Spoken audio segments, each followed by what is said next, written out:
Okay, bit of a cheat here, but Sonic Adventure 2 Battle takes the spot. But I will also be talking about Sonic Adventure as well. But they go in conjunction in terms of influence and what they mean to me in terms of my development. So Sonic Adventure 2 Battle was my first GameCube game that I picked up. And bizarrely, it was available before the console actually came out. I believe the GameCube console came out May 3rd, 2001 in the UK. But for some reason, you could go into the shops and buy Sonic Adventure 2 Battle in sort of April. Early April, I believe it was. So, not quite sure what that was all about, but I found that very, very exciting. And boy, did I enjoy looking at the box and manual and... Ooh. Cool, the Sonic Generation Steam key. Sonic Adventure 2 Battle is my favourite GameCube game of all time. My favourite Sonic game of all time. And obviously, second favourite game of all time. I love it that much.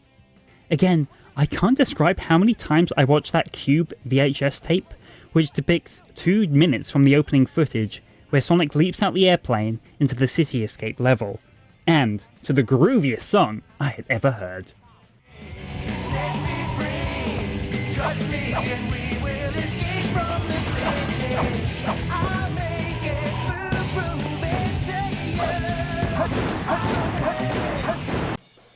Indeed, it is the music of Sonic Adventure 2 Battle, and its predecessor, Sonic Adventure, that is part of the reason that this game sticks out and means so much to me growing up.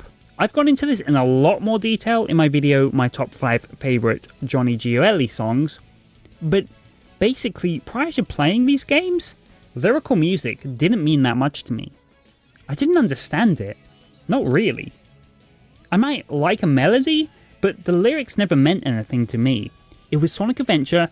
A large part of this was Johnny Gioeli's song, Open Your Heart and Live and Learn. But the songs in this game opened my heart to music, and for the first time, it finally spoke to me. I could find meaning and understanding in so many of the songs. In fact, the Sonic Adventure 2 soundtrack was the first ever CD I bought. Crush 40 was the first music concert I ever went to, and I can't say for sure that I would ever found that link to music without these games. Maybe I would have eventually, but I needed these songs when I did, and I didn't even know it at the time.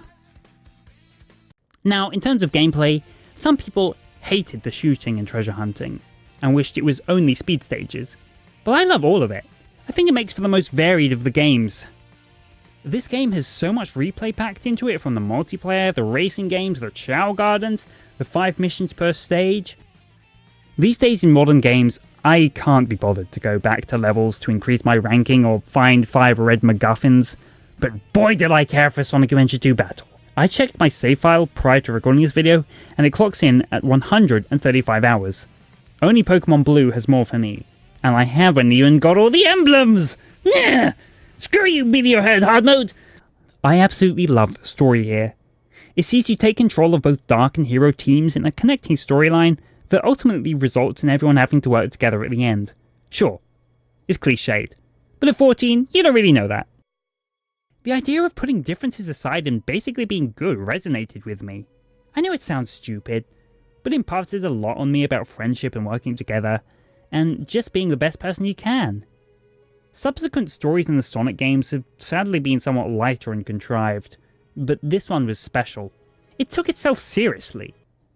Well, as serious as a game with a big boob bat could possibly be. And finally, voice acting. Again, controversial, as some people hate it.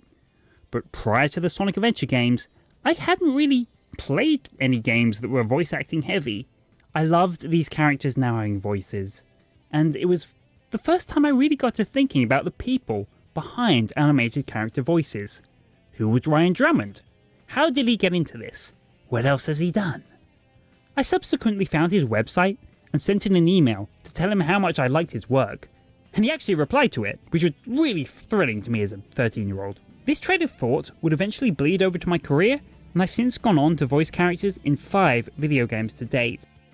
It It was these Sonic Adventure games that provided me with the inspiration and motivation to practice and try to be part of it.